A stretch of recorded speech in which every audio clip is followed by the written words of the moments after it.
This podcast is brought to you by Legend Comics and Coffee in Omaha, Nebraska, located in scenic downtown Benson. They got a new location. It's absolutely gorgeous. Check it out. And by listeners like you. Go to Patreon/Two-Headed Nerd. Become a patron. Support this show. Once, they were two best friends managing a comic book store.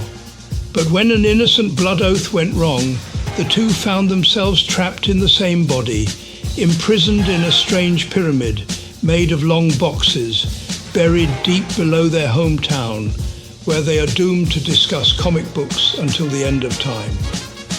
They were once Joe and Matt. Now they are known as the Two-Headed Nerd. And this is their podcast.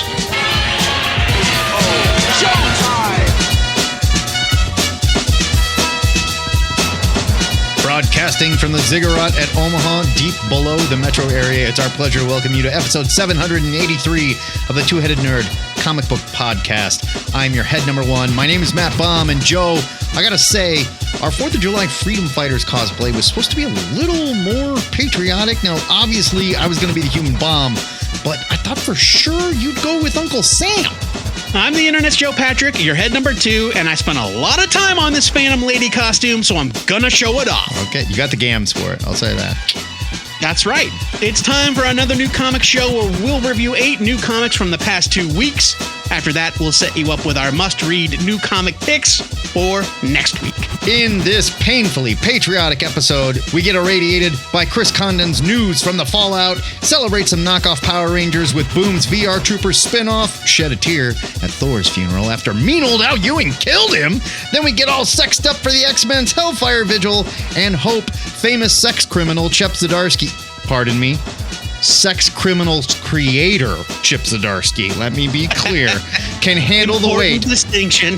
Can handle the weight of Captain America's shield. It all happens now in review time in the Ziggurat.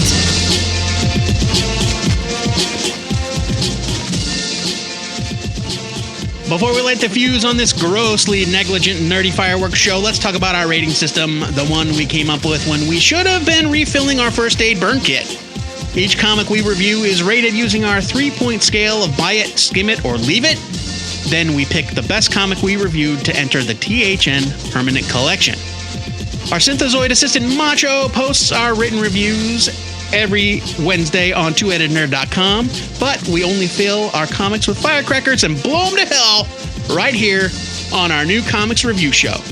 Macho! We're gonna need our review comics, lighters, and much more beer than this. And the Moloids need to move back about 100 yards if they don't want to have a life-changing experience. It's probably patriotic, though. I mean, really. They want to have this experience.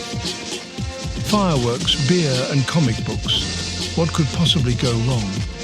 Please don't point any explosives at each other's faces. Here are your review comics for the week of Wednesday, June 25th.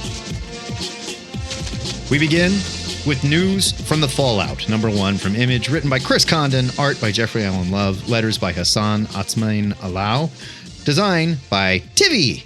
Just Tivey. Sounds fun. 32 pages for $3.99. Tivy liked our post on Instagram today. Hey, all right. Tivy designed the hell out of this book. It looks really good. So nice job. He designs a bunch of wrestling posters. He designs wrestling posters and stuff. I knew I liked Tivy for a reason. Here's a bit of your solicit. In 1962, Nevada, a nuclear bomb test goes horribly awry and unleashes a contaminant into the atmosphere that turns people rotten. Otis Fallows, a private in the U.S. Army who is present for the test and is the only known survivor, flees the secret army base in search of a safe haven. But does such a place exist? The first thing you're going to notice here, the cover. It's amazing. It looks like this post-industrialist sort of Soviet propaganda type art. Almost. It looks like Mad Max Saul Bass. Yeah, kind of. Yeah, you know? I guess. Yeah. I'll give you that. Post-apocalyptic Saul Bass. It's very smoky and gray with heavy blacks, and the whole comic book is like this. And I gotta say, a lot of angular shapes. Yeah, it's almost like cut out cardboard sort of theater at points, right? Where it's silhouettes of things happening with really pointy elbows and long, creepy fingers.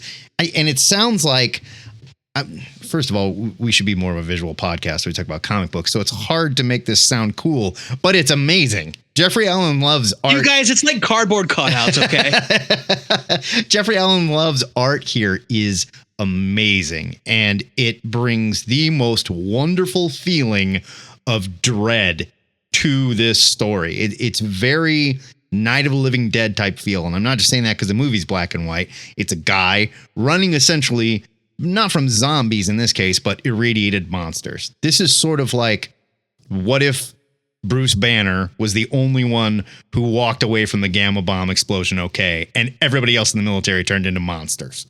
That's what they are essentially zombies minus the actual flesh eating. I mean, because they're infecting each other, and I suppose, yeah, I guess they do have fangs and stuff, and they're not really talking. They're terrifying. Condon's story is just completely stripped down. He's letting Love do the majority of the storytelling here, and it just works so well. There's a page like where the test goes off and the massive mushroom cloud is there. It's just absolutely stunning. The lettering is great. Atsmani Olau is having a lot of fun with words like foosh and explosions and stuff that are all spread out along with the art, not mimicking the art, but matching the art style really well, because this dude is probably the best letterer in the business, and I don't think it's close.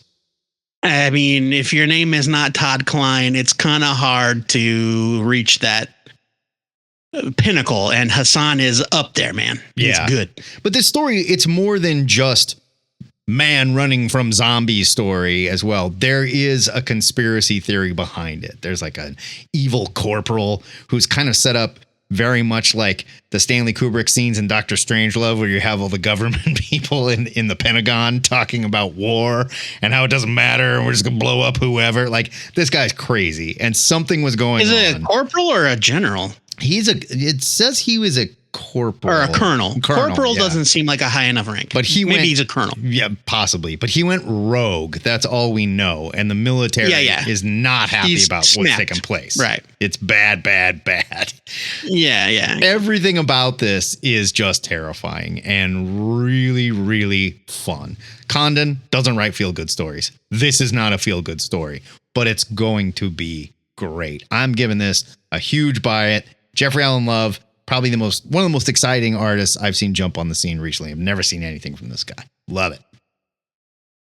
No pun intended. Yeah, sure. I thought this was fantastic. I love the vibe of the art. Yeah. And you're right. The fact that the script is relatively sparse kind of amps up the creepiness of it. We obviously have dialogue because we know the main military guy's motivations, or the fact that he has snapped and his motivations are suspect or whatever. Right. And so we know things like that, and we realize, and we know that Otis is the one that's like, maybe we should not be listening to the corporal. Yeah, It's like, why is everybody just like okay with what he's saying? That seems bad. He's even drawn like a little lighter gray scale than the other soldiers who are just like, sir, yes, sir, we're patriots, sir. And like, you get the impression that like Otis, this guy, our hero, is maybe not the best soldier. But that's good because he's the one that's like, yo, pump the brakes. He's asking questions. No one else is. So yeah, it's really good, y'all. The art is fantastic. Jeffrey Allen Love. I know that comics is not normally his medium of choice. He fits in perfectly here, and this is a buy it for me. Awesome stuff.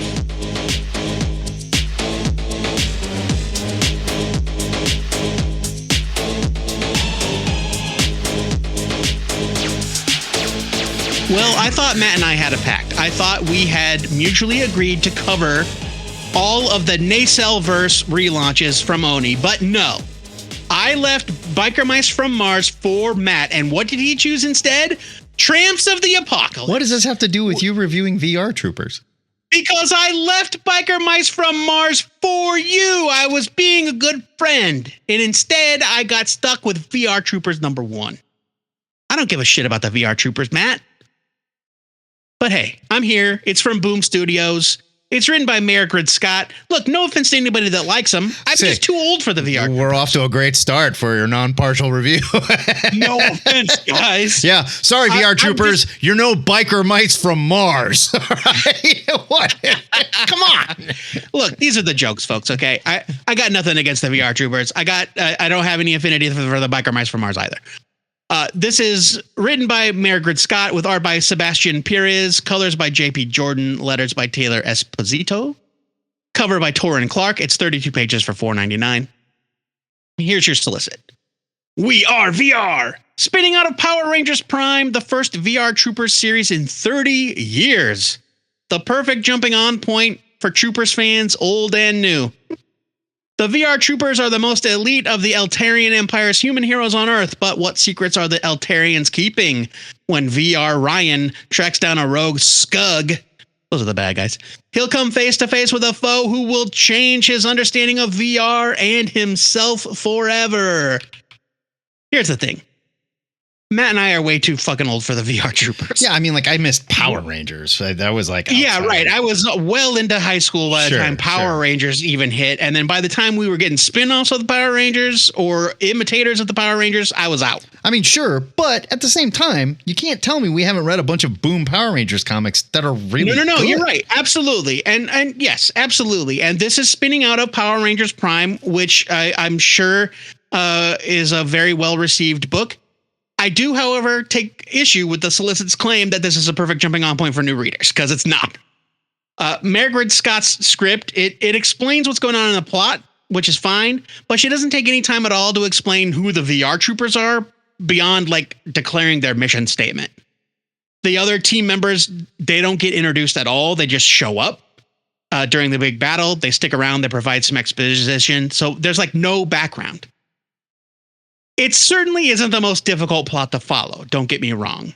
And yeah, I get that it's spinning out of Power Rangers, but I thought that the creators needed to do a bit more to properly introduce the concept and the cast, considering that this is, and I quote, the first VR Troopers series in 30 years. If nothing else, an editor's note, see Power Rangers, whatever, for the origin of the VR. That's all they needed to do. That's all it needed. Precisely.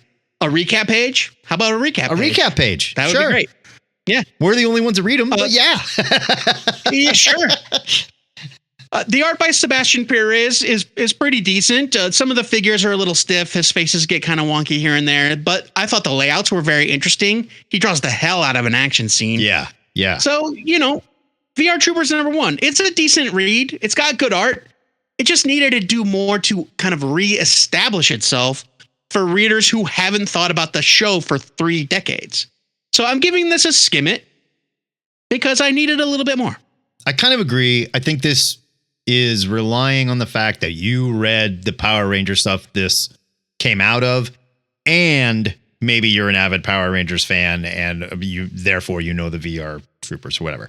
With that said, I had a good time here. I didn't think it was bad. I thought the art was pretty solid. I like their crazy costumes. It's very Super Sentai Japanese. And when they really get in the action, these costumes look awesome moving around and with electricity coming off of them and shit like that.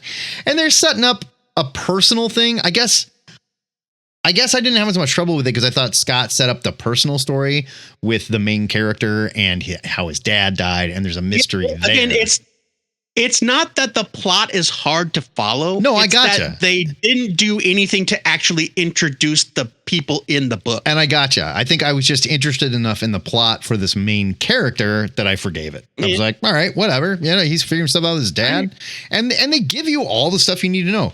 They're keyed to their suits. Nobody else can use the thing that powers their suits. For some reason, this character that they fought did. Is that his dad? Probably. But, I don't know. I'm going to give it a skim it as well. But I think I liked it a little more than you did. And I was surprised. I was pleasantly surprised. Again, and I was, of course, purely joking at the beginning. I did not think this was bad. But yeah, I just thought it needed to go a little bit farther. to reestablish the concept because it has been 3 decades since anybody that's not reading Power Rangers Prime has thought about the VR Troopers. I mean, sure. How much do you need to know? I got to ask. Like, how much? Like, what? I mean, the Power Rangers, we know what they do. They put on suits, they fight bad guys. Come on. Right? You know that there's more to it than that. I suppose. There's a blobby hologram guy. There's gigantic robots. There's a lady that lives on the moon. That's who they fight. Come on, like whatever.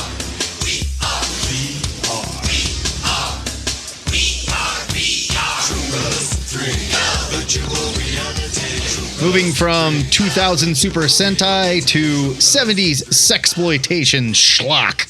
Let's talk about Tramps of the Apocalypse, #1 from Dark Horse. Written and drawn by Alice Darrow, colors by Hugo Blanc, letters by Frank Savetovic, 40 pages, $3.99.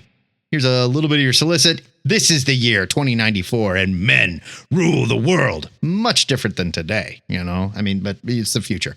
So what has changed in 70 years, you ask? Following the 10-year slide and fill wars of 2053. Sildenafil, I think that's a prescription drug. Sildenafil. Okay. Sildenafil. Yeah. I'm going to Google that while you keep talking. Following the 10-year Sildenafil wars of 2053, Earth has become a barren wasteland. Factions of surviving men led by Quest Ragnar, king of males, have taken over the remnants of cities and towns across the globe, capturing and enslaving all women. I'll give you one guess what sildenafil is. ED medicine? It's Viagra. Oh, hey, that makes sense. Okay. Because these guys are rolling around the apocalyptic world looking for penis pills. Searching for vaults full of Viagra, right? That's all you really need to know. The cover features a catsuit clad woman in hot sandals, and she's got a knife because she's like this total faster pussycat kill babe right out of these old 70s sexploitation films in a Mad Max type setting. She's rolling around in her VW Bug with 2 equally sexy babes. Then they all kind of catty and they fight amongst each other because they're just tough. And that's how they roll. And the dudes in this world who kind of run everything are so used to running everything that they've sort of become their own victims, right? They were such men's rights victims, perhaps, that they've just established that women are just evil and they're so bad and they're scary and we don't like them. It's almost like an idiocracy sort of thing, where they didn't have to develop. They didn't have to try or develop or improve. No, not at all. And so they're kind of stuck as these adult man children. So the women that escaped from this ridiculous version of the patriarchy are like the hardest, meanest women in the world. And nobody knows how to deal with them. They'll stab you in the face. They'll shoot you. They don't care. Meanwhile, the dudes that have all the power, they roll around going, stop the car. I got to go pee-pee. Right. Right. It's like, okay. I thought Darrow's art was great. Like, it's cartoony. The color palette is very limited. Like, a lot of it is just sort of pink, black, and white for the most part. And it's really well done. It's very self-aware. The comic knows what it's doing. It's not like a full-on rock to the face of you, internet troll, but they're going to take it that way. So fuck it. I mean, it kind of is, which is well deserved. I disagree. I think that it is, but it's also really aware of what that's okay. It's really aware of what it's doing in a humorous way. This isn't a bad girl comic. This is a bad girl. No, right. But I mean, it is a fuck you incel kind of thing. But it's done from a smart way, from a bad girl comic told with a good sense of humor. It knows what it's doing. Yeah. It's very smart. And like all bad girl comics should be this smart. This is what happens when smart women write bad girl comics. I'm giving this a buy it. It was just fun. Yeah. I mean, the women are busty. And they're wearing kind of like tight outfits. And there are some jokes about like how they look. But they are played not for laughs at the expense of the women or for the male gaze. They're played for laughs at the expense of the men. Right. Like there's a scene where one of the survivors of the attack runs into the big dude, the main dude's throne room, and he's like, Master, we were under their attack by the bitches of the tramps of the apocalypse, and And he's like, busty women in cat suits with knives. And he's like, do you mean these busty women in cat suits with knives? And he holds up a wanted poster that looks like it was scrawled by a kindergartner. Yeah. And the one in the middle has huge, gigantic boobs. Yeah. And it's like, these men are fucking morons. Yeah, because that's all they remember, right? They just remember, shit, she was because stacked. they boiled it down to Yeah. dark hair, boobs. Right, exactly. I agree with everything you said. It's very, very smart. Don't come looking at this if you're looking for something tittillating. That's not what this comic book is about. No. It is subversive, and it's funny as hell. The art is fantastic. Well done, Alice Darrow. This is a buy it for me. I loved it. Yeah, this is what if Russ Meyer directed Mad Max. That's what this is. Yeah, absolutely. 100%.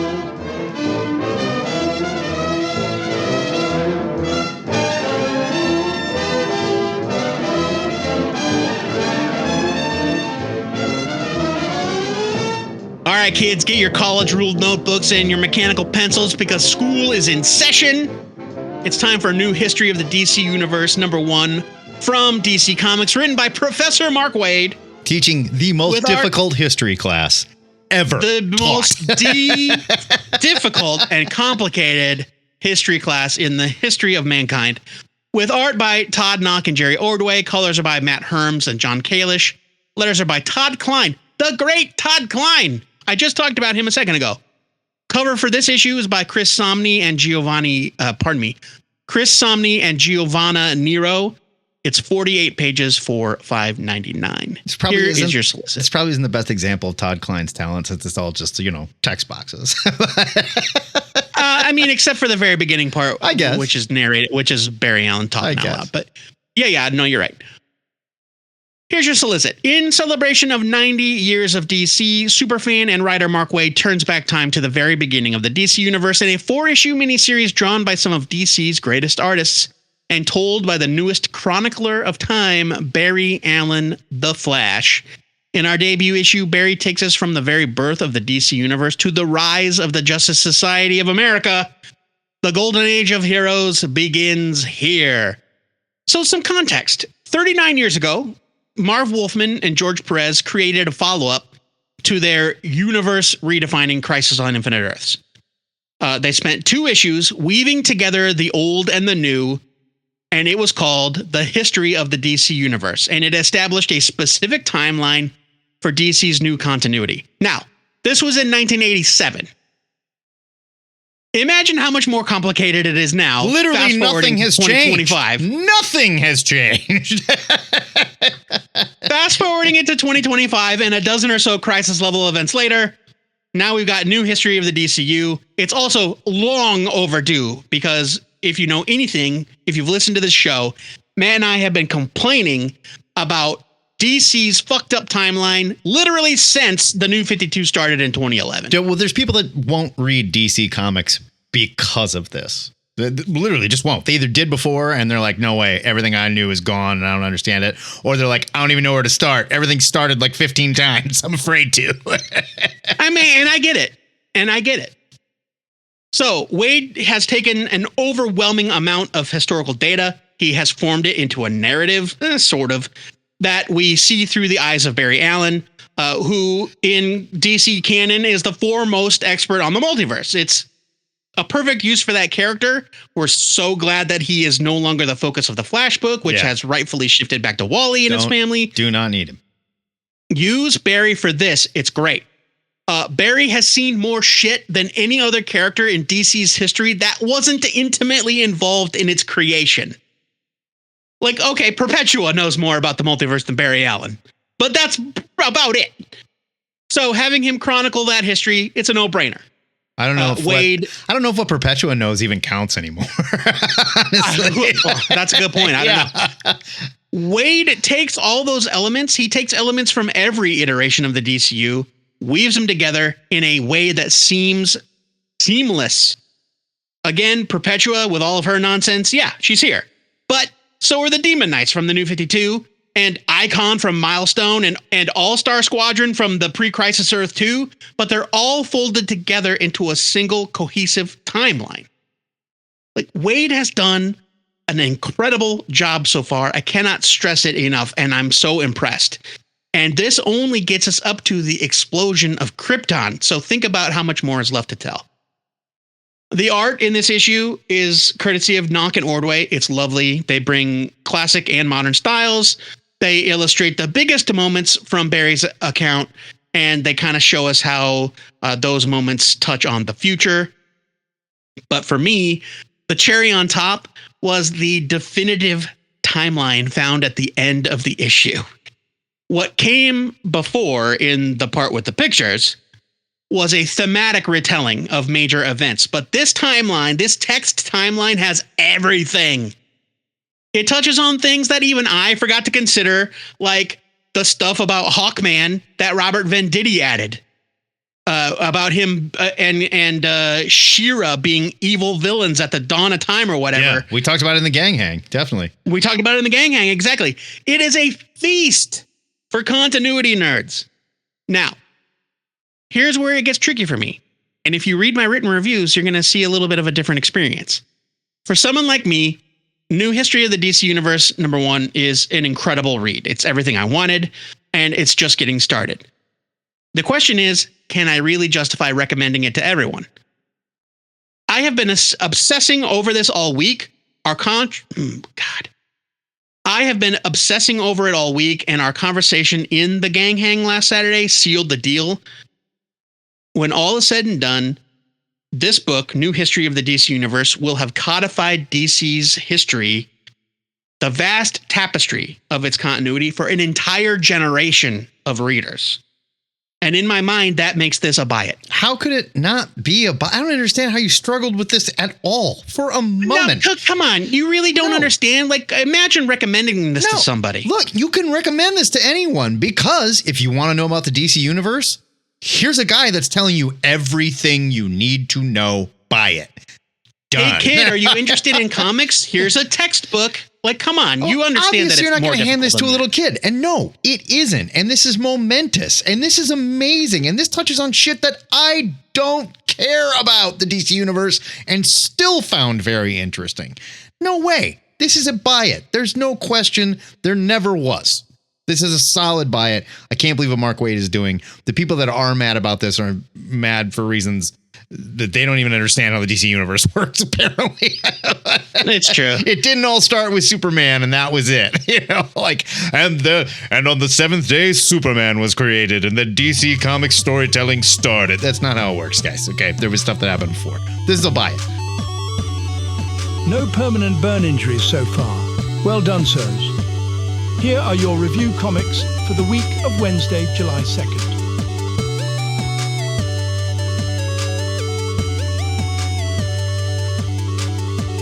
Fresh off his Batman run, Chip Zdarsky jumps to Marvel for Captain America, #1, 2025, in parentheses, because we get one almost every year now. This is from Marvel. Yeah, it's important. It's important to identify. You have to. Volumes don't matter. What do we say? Captain America, volume 70? I don't know. Yeah, right. This is written by Chip Zdarsky, art by Valerio Schiti, colors by Frank Martin, letters by VC's Joe Caramagna, cover by Ben Harvey, channeling his inner Alex Ross. This is a great cover. 40 pages for $5.99. I'm going to read you the solicit, and then I'm going to tell you something that might shock you a little bit, and we'll get into it. While Captain America slumbered in ice, the world changed for better and for worse. Steve Rogers awakens to a reality where battles are fought in the shadows through the secrets and subterfuge, and villains aren't so easy to identify. Yeah, that's your Captain America story, right? Fell into the water, he was on the missile, Bucky was with him, he froze, the Avengers found him, and they unfroze him in the year 2007. Anyway, moving right along. We don't have to get into that. Victor Von Doom. They go on to tell a story about how, this is Cap shortly after he woke up, and he's meeting people like the Fantastic Four and Reed Richards, and he doesn't know what else to do with his time. He hasn't joined the Avengers yet. He's going to go back to the army because that's what he was doing. He's a soldier. I will buy that. I understand what's happening here. We are adding to the origin mythos of Captain America. Now, I also understand there has to be sliding timelines in comics. There has to be. Otherwise, guys like the Punisher are 99 years old, and that doesn't work. Sure. Right? Right. With that in mind, This story is very much set post 9/11. There's even talk about a new Stark phone dropping. So Joe and I decided, apparently this is We crunched some numbers. 2007 when Cap woke up, which does not seem like a long time ago. I mean, maybe if the technologies are analogous to I the real guess, world. but it's definitely post 9/11. We know that. Well, 100% post 9/11. Yeah. So I understand we're old nerds. I mean, I get it. You have to consider 9/11 was 24 years ago. I get that. And there are people listening to this like, Jesus Christ, these guys are older than I thought when we're saying this. But 2007? I mean, it's not New 52 bad where everything happened in 5 years, but it does make the back of my neck, the hairs stand up on end. It puts me on edge. Yeah. That's not to say there's anything bad going on with the story here. Okay. Let's just start with the art. Valerio Schiti, top-notch superstar, no question. The little things he does in this book are so great and just demonstrates what a hold he has on this character. The way like Steve looks over his shoulder when he overhears a police band radio and there's like a officer down shooting, or Steve opening his jacket to show the star, and people realizing like, oh, this guy, this is that Captain America. He's back. Like, this is a very new Cap in this flashback story. There's some things that are introduced in this story that, if well handled, I'm fine with. And I trust this creative team to handle that well. But no spoilers here. There's a brand new character that is introduced. And he's been mentioned in a lot of preview stuff. I'm not going to bring it up here, so I don't want to spoil anything for you. This character could have major ramifications on the Cap mythos if they go to a certain place. And I'm only bringing it up. But we don't know. I'm only bringing that up because when we look at things like Chip Zdarsky's Batman run, he was not afraid to mess with Batman's mythos. And DC, they're like, do it, man. We don't care. Go for it. I don't think that Disney's going to have that same kind of leniency, but I don't know. Yeah, I mean, we'll see. And I'm not afraid of it either. I trust Zdarsky, and when all was said and done with his Bat run, I had a really good time with it. He did cut his hand off, but I guess it grew back and he's feeling much better. So No. He got a clone hand. Oh, clone hand. All right. Got it. That's good. Yeah. We'll have to see where it goes here. The good news is his Steve is perfect. He's tone perfect. The dialogue is wonderful. There's a scene where Steve talks down an ex-soldier that has a bomb strapped to his chest. That's just wonderful. He doesn't get tough with him or anything. He respects him. He was a soldier. I recognize a soldier when I see one. The soldier's like, oh, man, I'm sorry, Cap. And it's like, hey, howdy, soldier. And it's just great. It's a great scene. Yeah. They know what they're doing. They're just going to have to be careful moving forward with how they inject this new character into Cap's origin. And I got to say, it was a little jarring to see that Cap woke up in 2007. This is a buy it. Having a good time. Well, okay. Looks great. They got me. I'm curious, but woo, little whiplash. Yeah. Look, let me address your last little bit there. I don't think that this should be considered Cap's origin. Cap's origin is set in World War II. This is a point in Cap's life after he emerges from the ice. Sure. And that the time consider when Captain America is reintroduced in Avengers number 4 in the 60s, he immediately joins the Avengers. Right. Instantly. But you have to think that in a world where storytelling has evolved so that we understand that the trauma that this guy must be recovering from and the culture shock he must be experiencing requires a little bit more time than hey, Cap, do you want to go fight the Space Phantom in issue 2? Yeah, I totally understand all that. I totally get it. There needs to be an undefined amount of time in between the two, even if they take place in the same issue. And I'm not saying that time doesn't exist. And I can't get real into the reasons I'm saying this without spoiling stuff. No, I understand where you're going. I'm saying that every story set in the past is going to have the potential to leave a mark. Whether that ends up changing things or not, that's the question. Well, and hey, we were just whining about how like these other Marvel stories where they like pluck someone out of a time in their life. The Emma Frost story. for example. We're like, who cares? This isn't gonna. It's not gonna do anything in the character. It's not a very interesting time for the character. I will give Zdarsky and crew. They are doing something with a younger Cap, big time.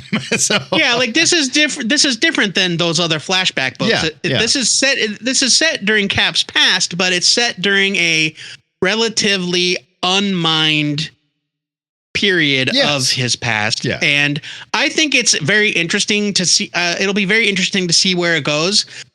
You and I talked a little bit about our theories, and we're going to leave them at theories, and you guys will form your own theories. But I thought this was fantastic. I loved the art. Holy smokes, Valerio Schiti's great. The motorcycle chase. This is a huge bite. Now, I do wonder how much time Chip is going to spend in the past. I feel like at a certain point, the book's got to catch up to the present. Maybe that could be, and maybe that's how they handle some of the continuity stuff that I'm talking about. Maybe the first arc ends in the present day, and he's like, yes, I remember that adventure. Well, and here we are, like, and again, no spoilers, but here we are, like, man, they better be careful with Cap's past. Look what they did to Bucky. They turned him into the Winter Soldier. That's kind of where that's kind of what I was getting at. Yeah. It's like, look, if it's good, it's going to be fine. So let's let Chip cook. You know what I'm saying? I'm into it. So far, I'm into it.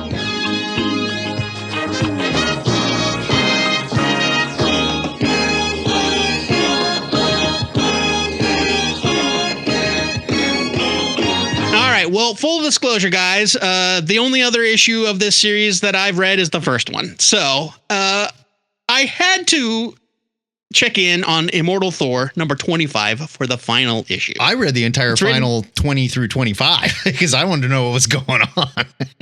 That's great. And we're going to get into that. This is from Marvel, obviously. It's written by Al Ewing. Art is by Jan Bazaldua, Justin Greenwood, and Pasquale Ferry. Colors are by Matt Hollingsworth and Romulo Fajardo Jr.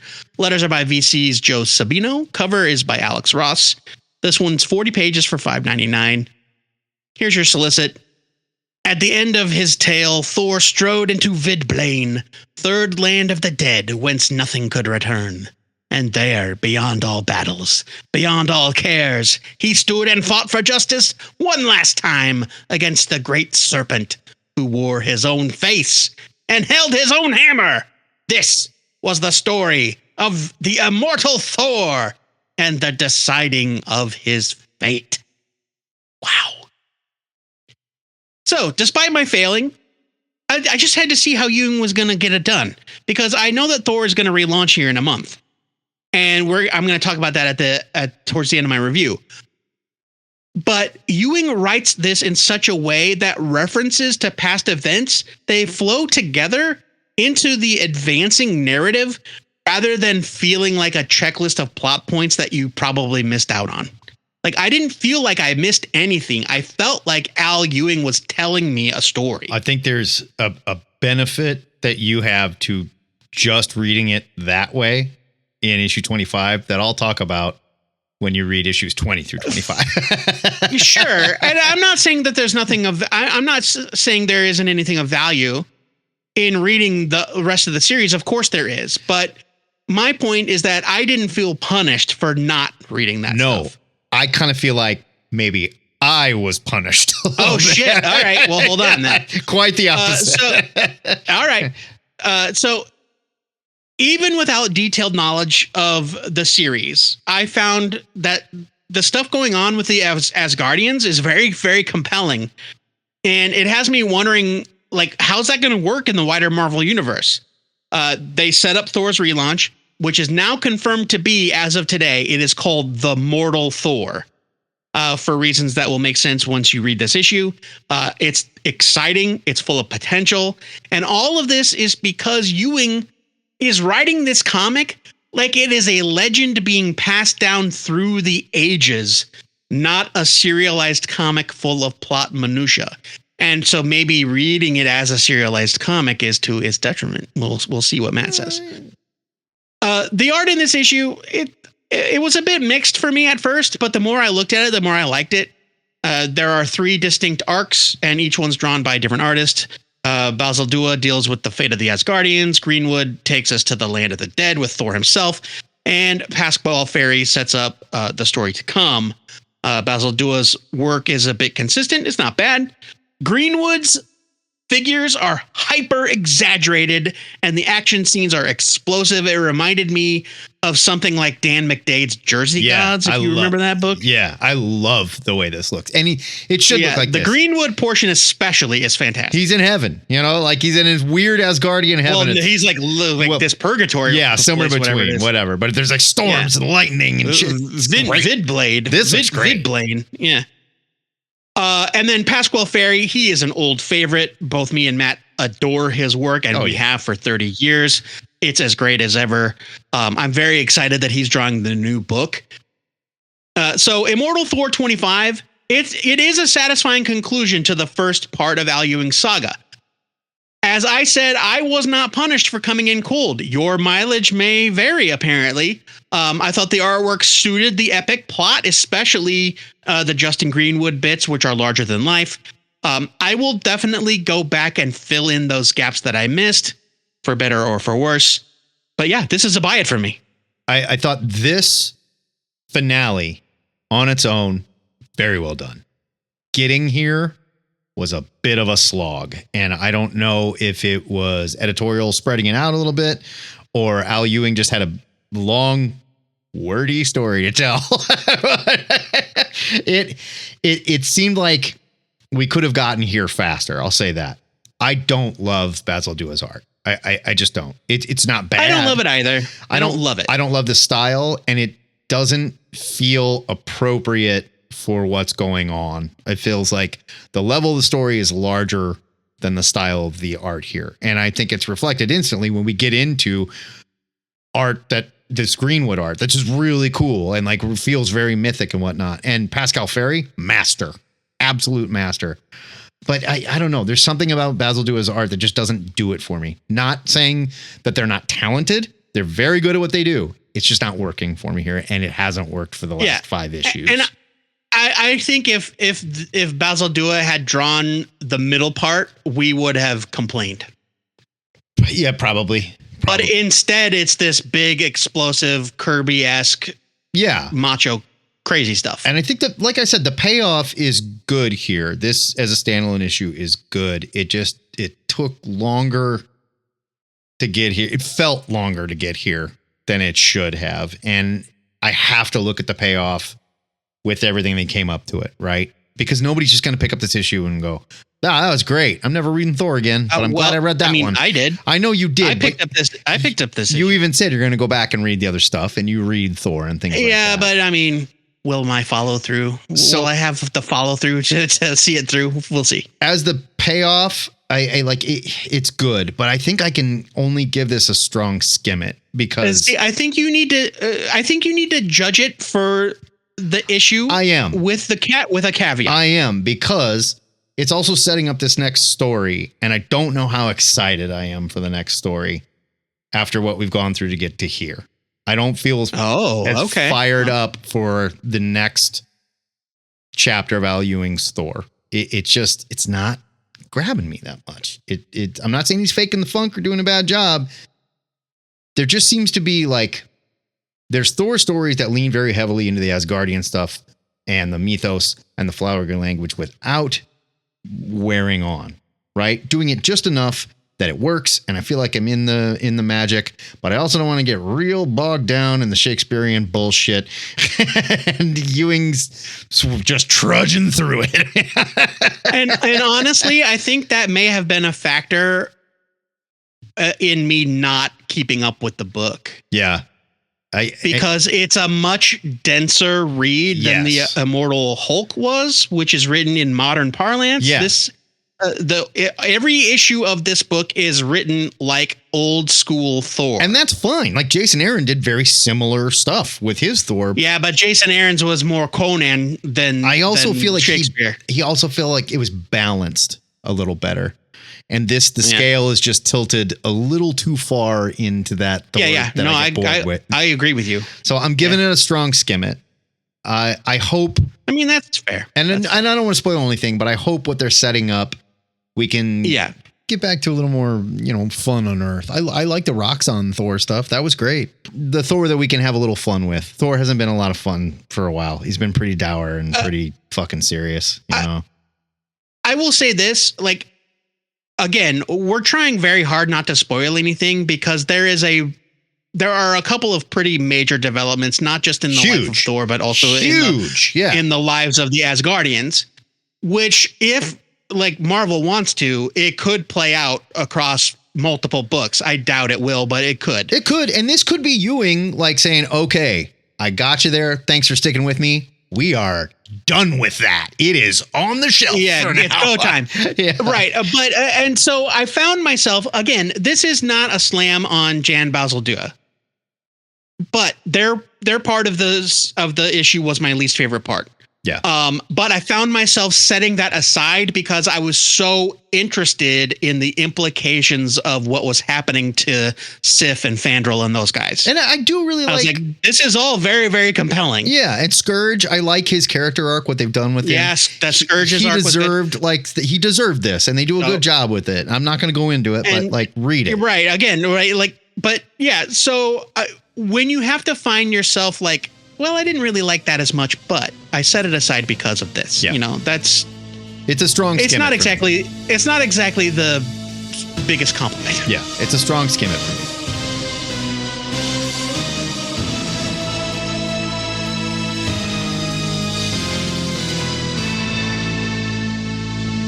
After some long-winded Norse mythology, it's always nice to cleanse the palate with the absolute silliness of Gotham City Sirens, Unfit for Orbit, #1 from DC. Written by Leah Williams with art by Haining. Colors by Ivan Placentia. Letters by Tom Napolitano. Cover by Rachel and Terry Dodson. It's 28 pages. It's $3.99. I'm going to read a little bit of this solicit. That's weird. I'm going to read a little bit of this solicit, but I hate it. Men may be from Mars, but baddies are from Venus. You're not even trying, guys. What are we doing? Don't hate on modern slang. That's stupid. I'm not hating on modern slang. I'm not. There's nothing that rhymes about it or something. You're playing on that rhyme, but not doing a good job. You sound pretty sus now. Shut up. No cap. Your Riz is killing me, Joe Patrick. Shut up. There's a hot new. This is not busting, Matt. There's a hot new outer space themed nightclub in Gotham City, and who better to rob it than Catwoman, Ivy, and Harley? But there's more to this intergalactic discotheque than meets the eye. Yeah, it's a real spaceship. No shit. Yeah, no shit. I saw that coming from age one. I was it's a spaceship. This is a very typical Gotham City siren setup. The girls are doing their thing, and they're all manic pixie girls, and they're crazy, and whatever. And when they come together for a weird mission, which they're barely aligned on, something's gonna go wrong. Okay, fine. And I get it. Gotham City Sirens, it's not supposed to be where you go for character development. If you want that, read Catwoman. Catwoman's great. Read the Poison Ivy series. It is also great. Those characters are growing, doing things there. I'm not a big Harley fan. I understand people love her. Harley is Harley no matter where you get her, apparently. It's a good thing you picked this comic then. But look, I'm not saying this is bad. This is what you come here for. You come here for the slapstick. You come here for the cartoon. And it is a farcical adventure. Right. And I'll say Poison Ivy and Harley, not far off from their characters, I don't think. Catwoman is played a little more comedic than we've seen her in quite a while here, but she's also not doing anything completely out of character other than she's essentially the straight man in this. Yeah. Other than she does show up wearing a convict outfit because she's laying low. A burglar. She's dressed as a burglar. It's what is this? I mean, your regular cat burglar outfit doesn't help she's dressed like Cookie Crook. Lay low enough? Yeah. You literally wear a ninja costume. Right. And then later, when they get in disguise to go break into the club, they literally just wear slightly different versions of their hero costumes. Yeah, weird cosplay versions of their costumes. Yeah. But whatever. This is what you come here for. The slapstick fun comedy. And there's some funny moments. This is lighthearted. I thought the art is good. Haining's art, it's a little loose. I really liked the art, yeah. Yeah, but it's got just enough detail to make the action very clear and very kinetic. Placentia's colors are doing a lot of the work here The colors are a standout. It's crazy. There's an opening scene in Harley's apartment at night. The TV is on, and it's like the reflection of the TV on the hyena makes it look like this neon dream. Things have kind of a neon glow to them. Yeah, right? it's so like, look, I'm more interested in these characters' growth. That's what I come to comics for. But if you're looking for the slapstick and some fun, just a touch of cheesecake, Gotham City Sirens, it's for you. I'm giving it a skim it. It's not what I come here for. And I would like to see them take a chance with a series like this and really do something that you're not expecting. But every time it comes out, it's just like another funny book. That's fine. Well, right. It sells. Like we have the serious book. The serious version of this is Birds of Prey. Sure. You like, why do the same thing with these characters when we already have Birds of Prey? I suppose. But yeah. Maybe Gotham City Sirens is an idea that has had its day. Or maybe not every book is for us. Right. And if it sells, fine. I can shut the fuck up, That's fine. And so like you said at the beginning of the show, I liked this comic more than you did, but my rating is the same. It's still a skim it because it's not something I'm going to gravitate to. It's not something I'm going to come back to, but I read this and I had a fun time. It's also not bad. Yeah, it's not bad. I thought the art was good. It's got this kind of manga style and the colors are exceptional. I've never seen Placentia do anything like that before. This is a book starring a character that a couple of weeks ago had a scratch and sniff special about farts. Sure. And so people bought it. And, I know it's just that a certain friends on the Discord that said it was better than I thought it was going to be. I understand. But I'm saying that when you come to a book that's all about Harley Quinn and her relationship to these two characters in particular, sure, that's what you're going to get. Of course. It's like reading a Gwenpool X-23 team up and complaining it's too much like Gwenpool. Right. I mean, that's just how it is what it is. And we come off as, putting our pinky in the air as we sip our tea and read our comics, I prefer something a little more intelligent. Thank you. I want to, yeah. The bottom line for me is like, it's not really my cup of tea, but I thought it was a decent enough time. And I thought the art was fantastic. Yeah. But it is a skim it because it's not going to be for everybody. I do wish that the solicit did not spoil the last page. Like, I kind of do too, guys. And I went out of my way not to say anything here because I know, and I'm not going to say it, but why would you reveal that? Because when I got to it, I went, oh shit. Also, it's like, well, we better get it in the solicit so people buy this book. Like, you really think that's why they're going to buy it? Who reads the solicit though? Really? Who reads the solicit? Well, I'm just saying, my point being, besides us. You've got Harley Quinn, the most popular character in the DC universe, maybe above Superman, right? You're like, sure, it's gonna sell, don't worry. Right, yeah. I mean, it's a skim it, but I mean, it's good. Like, it's fun, and if you love these characters, you're gonna have a good time with this book.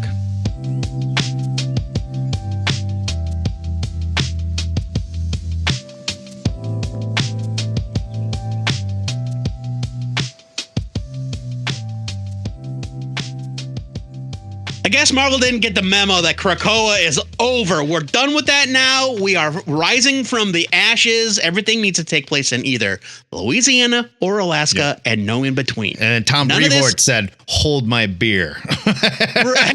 That's true. So this is X-Men Hellfire Vigil #1 from Marvel. It's written by Jed MacKay and various.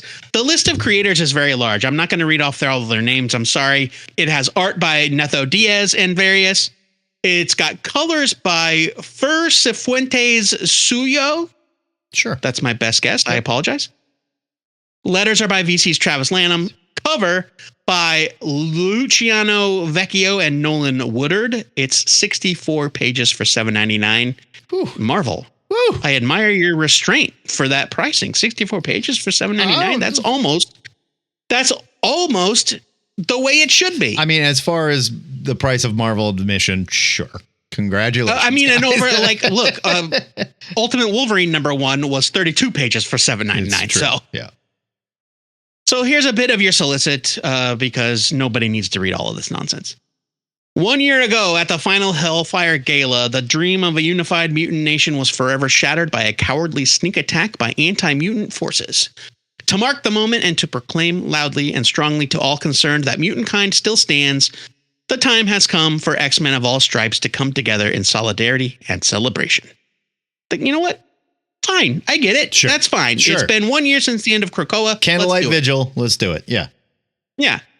So this anthology, and it is an anthology of sorts. It provides closure to those From the Ashes titles that got the axe. It sets up the year to come for the remaining titles, and we get some catharsis that's been missing since the mutants fled Krakoa. I agree with that. That was one thing that has been missing from all. Everyone was just like, that sucked, but we got a new mission now. Yeah, it's just like they immediately went into their new mission statement, and they didn't have any time to be like. And I guess if you look at kid, don't worry about it. Don't worry about it. Yeah. Rather than making this like a true anthology with chapter breaks, the writers bring this together into a single narrative in a pretty satisfying way. I thought that it does a fine job, but the thing is that your enjoyment's going to vary wildly depending on your opinions of those individual books. Yeah. It will live or die. It will live or die with your opinions. Yeah. Of those books. For example, you might be super invested in the bit where Axo from the Exceptional X-Men meets his online girlfriend for the first time. However, I'm not. Also, that book's canceled, so hope you're not too invested. But I mean, but there's the closure I was talking about, right? That book is actually that book has not been canceled. Oh, I thought Exceptional that's one of them was. that has not officially been canceled. Okay, all right.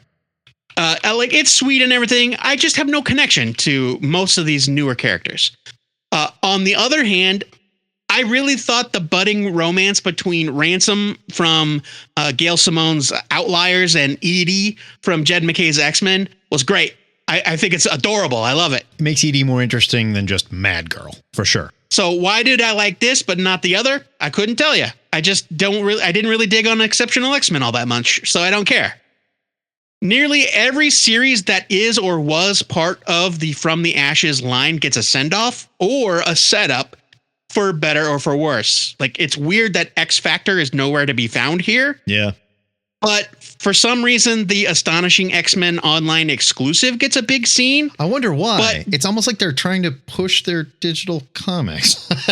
Well, sure. And I love Banshee, so I'm not mad at it. Hey, give it to me. Kamala Khan, she continues to stick out like a sore thumb among Marvel's mutants. Maybe someday she'll feel like she's not tacked on, but today ain't that day. I also just cannot connect. Like, there's a moment in this comic where they're like, Kamala, oh my God, was it hard telling your parents you're a mutant? Like, she had already told her parents she's a fucking superhero with powers. You're like, that's such an and an afterthought, maybe, you know? Right. Like the mutant part is like a footnote in her story. Yeah. Right. This issue, I thought it delivered several nice moments, but the art is all over the place. Between this issue and our Patreon extra for this week, I have reached peak Netho Diaz exposure, and I've decided that I am just not a fan. Yeah. I'm very sorry. Perfectly talented artist that it's ready to wash my hands. On the other hand, Sarah Pacelli and Luciano Vecchio are here doing some really nice work.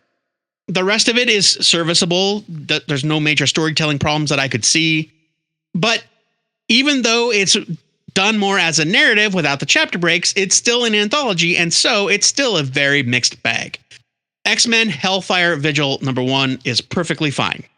That said, I can't imagine you'll care too much about anything that's not directly related to one of the titles that you followed, and I hope I never see another extended sequence of word balloons full of song lyrics again. Dude, I said this when we reviewed the first Dazzler, and you're like, well, how are they supposed to do it? Yes, Matt, you were right.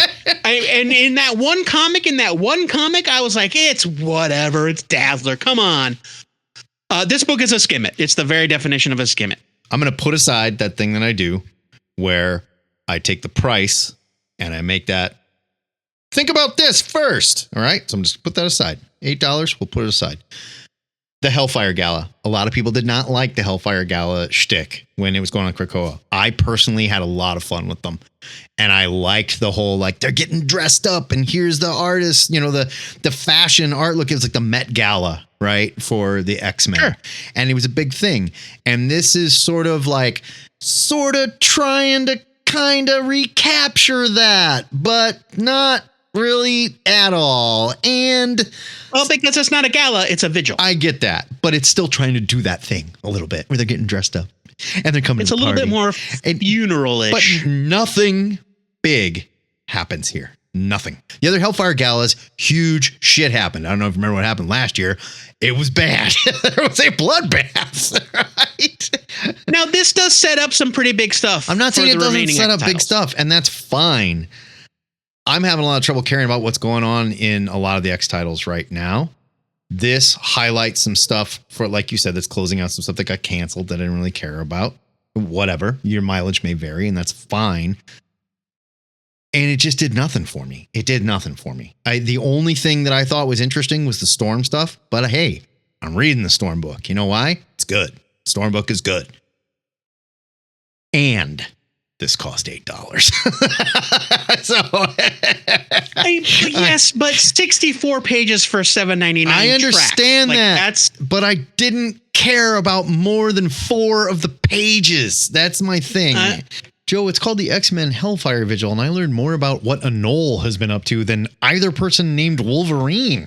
If I paid $8 for this, I'd be pretty pissed. This is the lowest skimmit I can give it. I don't care. Well, that's why it's a skimmit, because you flipped through it at the comic shop. You could have handled something like a Hellfire Vigil as, like, I don't know, a 3 or 4 page backup story in each of these books to tie them up for people that are reading these books, as opposed to a 64 page giant that really doesn't set up that much interesting stuff for the books that are selling. That is fair. I'll give you that one. Yeah. Come on.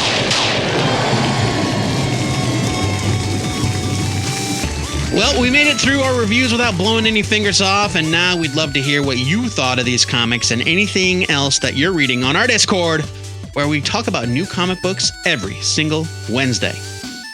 Before we send the Moloids in to pick up all the smoldering trash, we need to pick one of these comics to enter the THN Permanent Collection. Matt, which one's it going to be for you? I think I got to go with News from the Fallout #1. I think that's the one that hit me the hardest and left the biggest impression of these books. I really like Tramp Through the Apocalypse. Want to see where it goes. Captain America, we want to see where that goes. But that's a book I'm going to follow. And it's one of those standout weirdo books. It's just not like anything else in the stands right now. Loved it. For me, it's New History of the DC Universe, but sure. I don't think that surprises anybody. No, not surprising. I've been wanting a book like this. I wish DC did a book like this every year, to be quite frank, because I am a DC continuity nerd. Don't worry, Joe Patrick. They're going to put out another massive hardcover edition of this every year for the next 15 years. Yay! You'll be able to buy it again and again and again.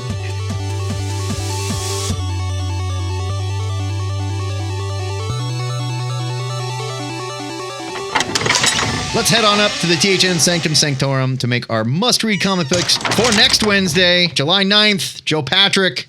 These nerds are only buying one comic book to get away from the heat, sit inside the air conditioning, and enjoy. Just escape.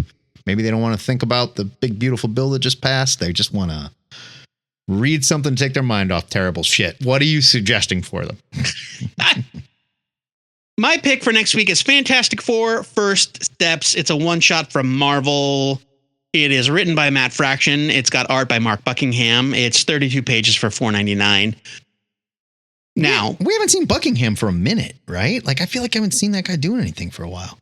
The last time I saw Mark Buckingham was when they were when they had brought back Fables for a while, and then the Miracle Man stuff. Apologies to Buckingham, who's working on something I missed, and let us know. Hit us up. Lay it on us. Yeah. You know, like, I love that guy. I love Mark Buckingham. So why did I pick this? This is not an adaptation of Fantastic Four First Steps, the movie. This is a comic book in the continuity of the movie, authorized by the Future Foundation to tell the origin of the movie version of the Fantastic Four. Jesus Christ, you guys. It's so meta. It's crazy. And also, it's written by Matt fucking Fraction. Yeah. And so it's like, yeah, it's like when we talked about this a few times, specifically in the Gang Hang, about how Marvel did that 5th week event called Marvel's Comics, right? Which was all about what comic books looked like in the Marvel universe. That's what this is. I hope this is more successful. Well, it would be impossible not to be. Yeah. I'm just saying, don't go back looking at that and being like, oh, that's what this FF book is. Yeah. Right. No. Yeah. Don't use that as your benchmark for what to expect. No. I hope it's full of like fake shit, like fake ads, set in that world. Oh yeah. I love it. Yeah. I'm very excited about it. Something must be going on because my pick is Fantastic Four #1. So I'm not sure why there's so much FF stuff in the shelves. There's nothing going on with the FF. Superman's coming out. Not that I know of, but regardless, Fantastic Four #1, another relaunch from Marvel. That's what we do. Bitch about it if you want. It's going to happen whether you like it or not. Written by Ryan North, art by Humberto Ramos. It is 32 pages. It is $4.99. I am excited for this because Humberto Ramos is coming back to monthly comics. We haven't seen him for a while. I love his art, his style. I admit it's gotten pretty wild over the years, but I've always apologized for him. At his wildest, I've always apologized for him and Chris Condon. I've always loved it. Yeah.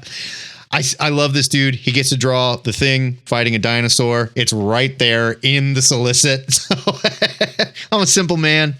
Give me Humberto Ramos drawing the Thing fighting dinosaurs. Let's do it. Also, I caught up on North's Fantastic Four while on vacation recently. There were highs and there were lows.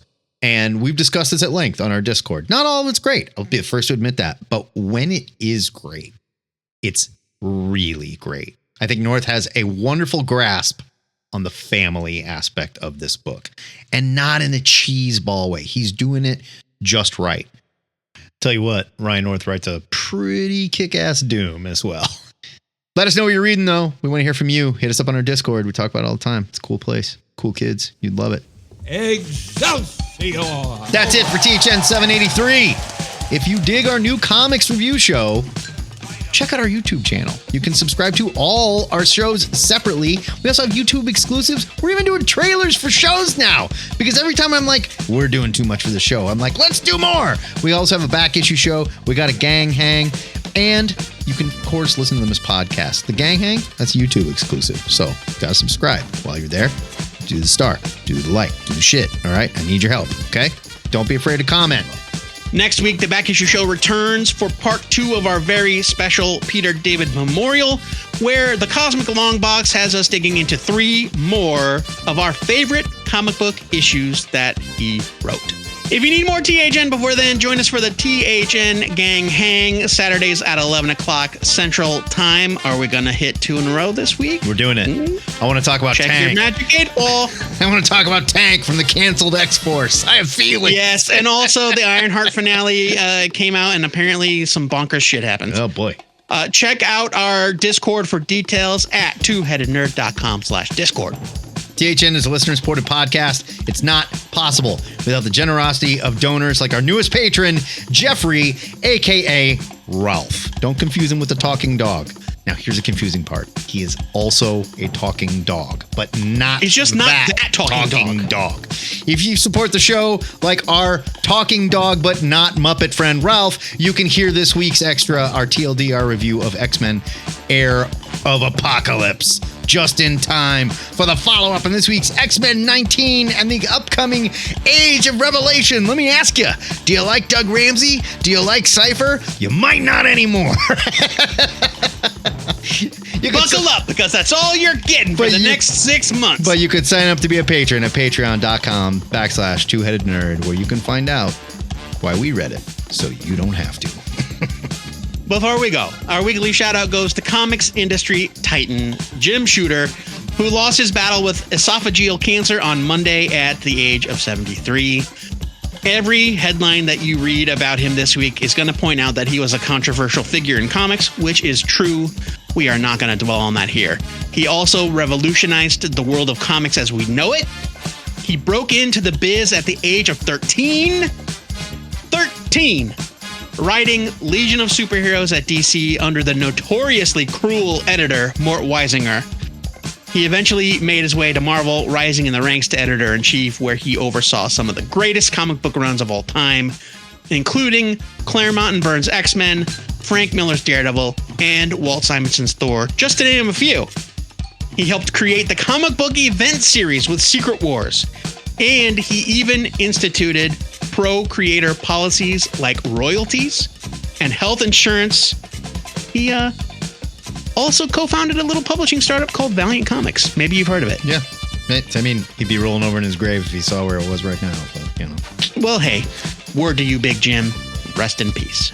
Until next time, true believers, remember to pre-order your comics, or your retailer might just tell your parents, you're not just a cheapskate, you're a mutant, too.